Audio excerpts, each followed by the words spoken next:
Slurpty diddly do, my G's, and a wonderful chamomile tea with oat milk. That's right, chamomile with milk. He's gone mental. I've gone mental. And today I want to have a rant, okay? I want to have a real good long rant about gain staging and about LUFs. These sort of phantom terms, okay? So I had a student recently, shout out to you, bro. You know who you are. Absolute legend. But we were talking about gain staging. He was showing me all the cool stuff he's doing with his gain staging, where he's learned how to gain stage properly from other sources on the internet, you know. And the whole time I'm thinking red flag, red flag, red flag, red flag, red flag. Okay, so I'm going to talk about gain staging, why I don't bother doing it, why I don't do gain staging, I don't do it at all, and also LUFs, why I don't even look at LUFs, and I never have and I never will. So this probably goes against a lot of things that you might see on other videos, but the truth is, to me, is that you can get a super loud, super clear, dynamic, powerful master, you know, mix master, whatever you want, without obsessing about gain staging and without even looking at LUFs, or lemmings as I like to call them. Lemmings was a great game back in the day, and also back in the day when I was learned about producing, there was never this talk about LUFs, you know, like measuring the loudness, like LUF meter, you know. When I was learning producing, no one ever mentioned that. It's a relatively new thing, you know. So because it's a relatively new thing, and music is not relatively new, music is very old, and music has always been good and loud and wonderful. It's obvious that like this obsession with LUFs is like just a fad. You know, it's not real. Like it's not so important. You know, because people have been making great masters from back in the day. You know, without. I mean, this is just when I was learning, like 10 years ago, or whatever. No one was ever talking about LUFs. You know, and everyone was making loud music, but no one ever mentioned that. You know, so just don't worry about having to obsess about that. And I'll talk about more why as well in a moment, but also. Yeah, let's talk about gain staging first, right? Firstly, there's this myth about you need to leave headroom so that the mastering engineer has room to work with, okay? That is true, but you don't have to produce then at a lower headroom to give it to your mastering engineer later.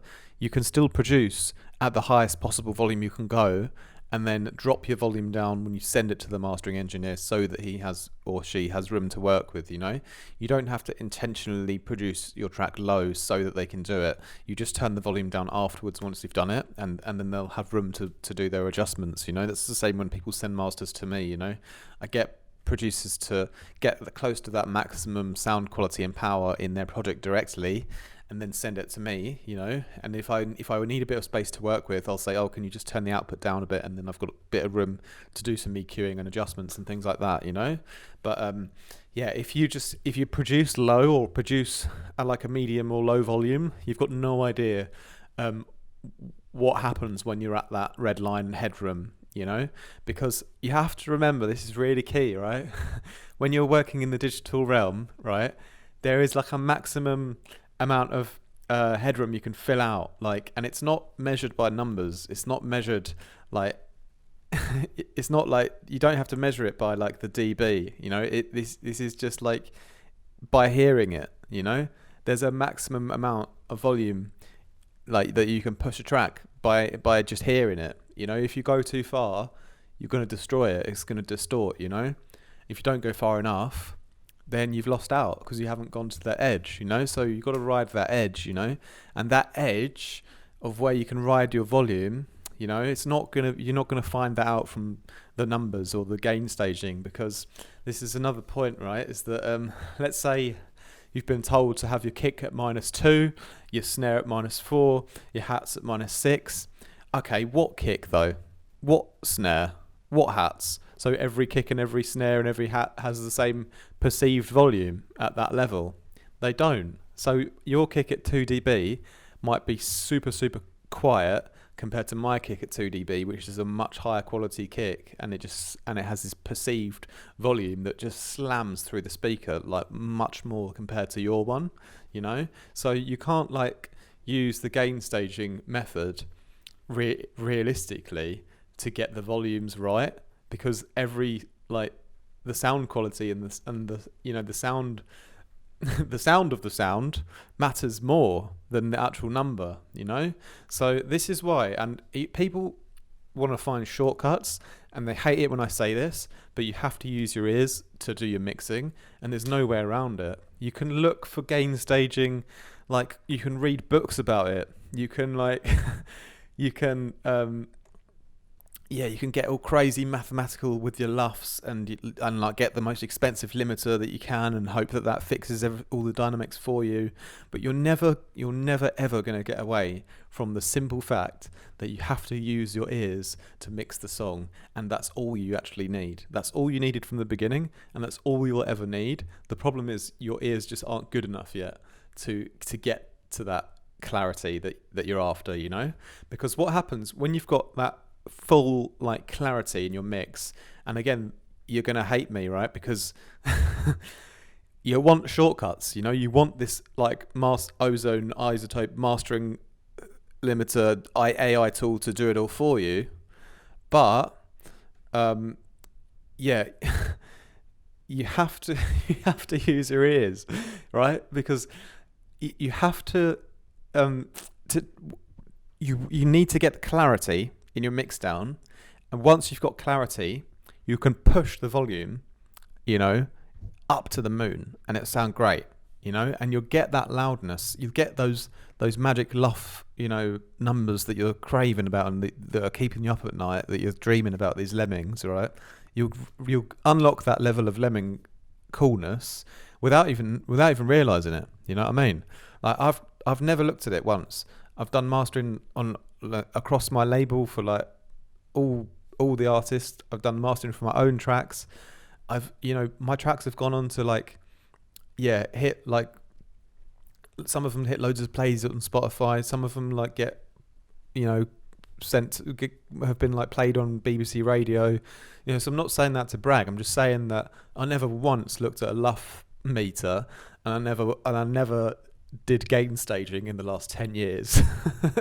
Okay, so take my word for it. You don't like pigeonhole yourself into gain staging or into like getting obsessed with metering. The truth is, your ears probably just aren't good enough at getting a good mix down yet. And if they were, and you were getting that great mix down, you would have such great clarity in your mix. You'd smash the volume up on your master, and it would sound excellent. And then you wouldn't need to worry about anything else, because like your mix sounds just on point. You got great quality sounds. You've done loads of layering as well, so you've layered up all the frequencies. So you've got a really maximal like graph of frequency content. Really maxed it all out in all the right areas, all the right separation between everything. It all naturally works. You just slam it on the master, and it sounds so good. You never even looked at the LUF meter once. You never even thought about gain staging once. You just had everything dynamically right by ear, and that was it. You got there from that. You couldn't get there just by doing that. You just have to train your ears. You have to keep going and getting better at mixing using your ears. You don't need to think, the kick needs to be at this number, the snare needs to be at this number, the hat needs to be at this number. No, you need to listen on your headphones or on your monitors. You need to get that best, most powerful, like great kick sound that you can. You need to build the whole track around it with a great sense of depth and clarity. So you need to be conscious of like, I'm going to have the snare like a little bit lower, not in terms of like the number, but in terms of how you hear it, how you perceive it. You have to listen. Where is the sound that you're talking about located? In the depth field, and how loud is it perceived? And have you pushed it too far that it's distorting? Obviously that's bad, right? But then it all becomes a game of dynamics and depth, and that's all it is, and that's all it ever will be. And it's not to do with the numbers. It's the game of how good is your ear at getting the right dynamics into the mix down, so that you can smash the mix down up in volume into a clipper, and it's going to sound excellent. So that is the game, and there's no cheat. There's no way around it. It's just that your ear might not yet be able to pick out exactly those details in the mix down of the sort of sense of depth of a sound, the width of a sound. And again, this is all in stereo as well, you know. You have to train your ears to notice like how wide a sound is, how much mono power there is in a sound, the depth of field of a sound. All these things is what your ear needs to pick up on, you know. And when your ear picks up on all those details, you place things around in all of the right sweet spots. Everything is in the perfect sweet spot, and then naturally when you do that, you can smash your volume, you know, like without any fancy plugins. You just smash your volume because your mix down is so tight, and you'll reach all of those numbers that you dream about without even looking, you know. Honestly, that's how I approach it, and that's how I always have. And yeah, gain staging, it doesn't apply to getting the best mix because every sound is different. You have to hear the specific sound that you're working on in the context of the mix. You can't just rely on like a cheat sheet, you know, because every sound you're working with is going to be different. So you just have to get good at like noticing the sound quality of a sound and deciding like where to place it in the sort of volume, perceived volume kind of spectrum, you know. And yeah, it's all perceived, you know. It's you sitting in front of your speakers and or your headphones and listening to the perception of the volumes, and that's it. You don't have to go beyond that, you know. And when you get great at that, you know, you'll just get these mixes that are just so fire, like absolute fire, and they'll have like all of the dynamic detail. You've dialed it all in yourself, you know. You don't need to use a limiter to like squeeze up that extra volume to because it sort of changes the dynamics, doesn't it? So a limiter is like the opposite of a compressor, right? It brings the low sounds up, whereas a compressor takes the high sounds down. So, you know, you can trick yourself into thinking that a limiter will get you that loudness, but all you're doing is you're just shifting around the dynamics, which you probably didn't set up properly in the first place, you know. So I don't even use limiters. That's another, it's going to shock you even more, right?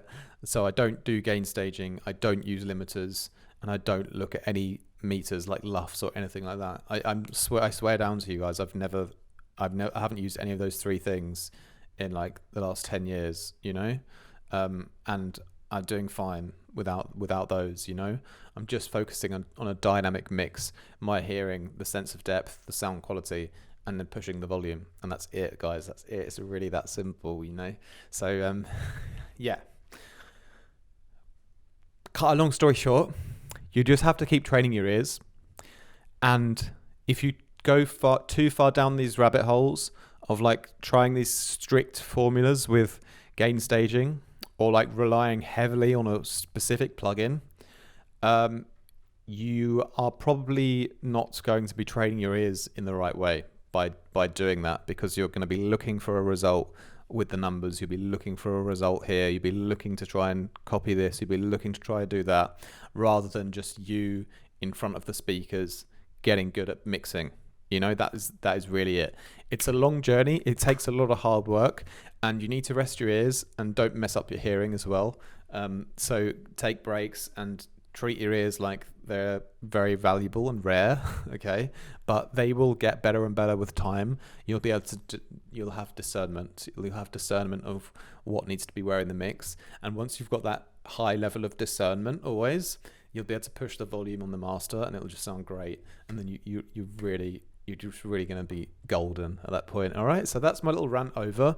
And yeah, don't fall for these, like, you know, these rigid methods that some people might promote. Just think of yourself back in the 60s. It's you in Abbey Road studio or something. You're the producer. You're just in this room with these great speakers or great headphones, right? It's just you, your ears, and the equipment. What can you do with it? That's it, okay? Don't think about it any further than that. Just how much of a great sound can you make with the equipment you have. Just do that. Keep doing that. Keep doing that. Keep doing that. And know you guys are going to smash it. All right. That's my rant over. I hope it gives you a bit of motivation. And thanks very much for watching. Leave a comment down below as well. Leave a like.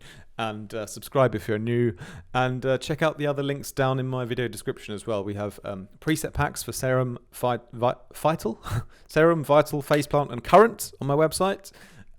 We have one-on-one lessons available. Come and learn with me one-on-one. I can do mixing and mastering for you as well. Send me an email if you want that. And come over to my Patreon community. We've got a great squad over there, really kind people.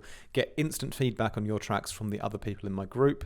They all know exactly, they're all like really good producers, and everyone's in their own lane, right? But they all kind of know, I think, like the right sort of thing to say to you at the level that you're at, you know. So come along and join us in there, and we do group live streams and stuff like that as well in the future. So thanks a lot for watching, my G's. That's it from me today. More from me very soon. Much love.